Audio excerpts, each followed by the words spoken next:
calling in. Jeff Yes, Williford. yes, he is here. Very good. There's Jeff Williford. Jeff is the TxDOT Public Information Officer for the Tyler District. He is out right now in the conditions. Jeff, we were talking with you earlier on the phone about what's new, what you guys have been dealing with out there, and what's going to happen this afternoon in terms of crews actually getting back out there. What's the update on road conditions from TxDOT?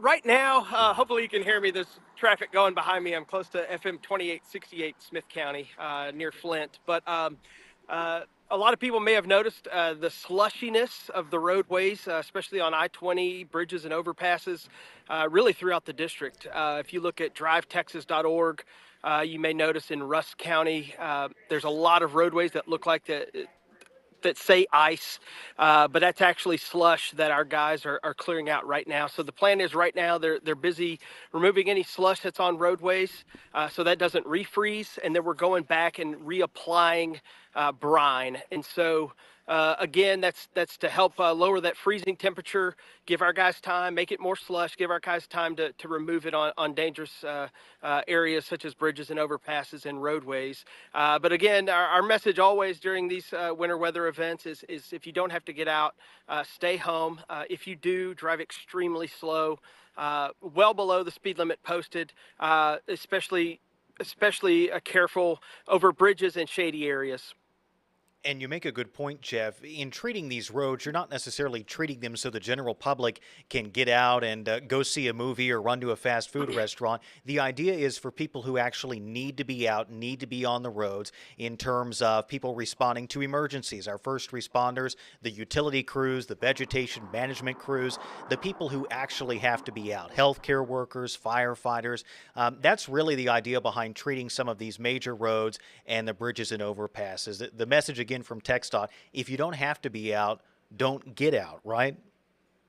Yeah, it sounds like a bummer of a deal, but you know, that's the best way to stay safe. We encourage people to do that. A lot of our workers are working 12-hour shifts to make sure that roadways are passable, is what we say. And so that means you can't drive like you normally would. You have to go much slower, like I mentioned before. If you don't have to be out, don't get out. But they're working hard. I always like to give a shout out to our guys. They've been working 6 a.m. to 6 p.m. and then 6 p.m. to 6 a.m. Throughout this event. And they'll even work more than that for cleanup after this event's over. So yeah, if you don't have to get out, stay in. You can always check drivetexas.org. That'll give you a great idea of where icy conditions might be, even slushiness that you can check out on your phone, on your computer, on your iPad. It's something that you can use, and we are expecting as crews reapply the brine with brine operations, we are expecting these lower temperatures to interact with this precipitation, so that's why we're getting on it early. And in talking about those crews getting back out on the roads and reapplying that brine before this next round of wintry precipitation, an important reminder that if you see one of those trucks, you need to back up and give them some space.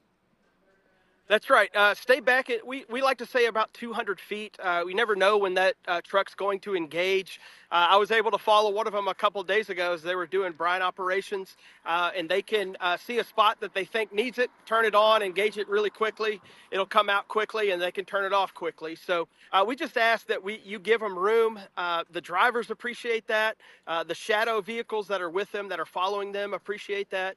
Just to make sure that everyone stays safe. You know, we live here. We don't only work here, we live here. And so we all want to be safe as well for our families. I know my family's watching right now, so we want to give them a shout out to stay safe as well.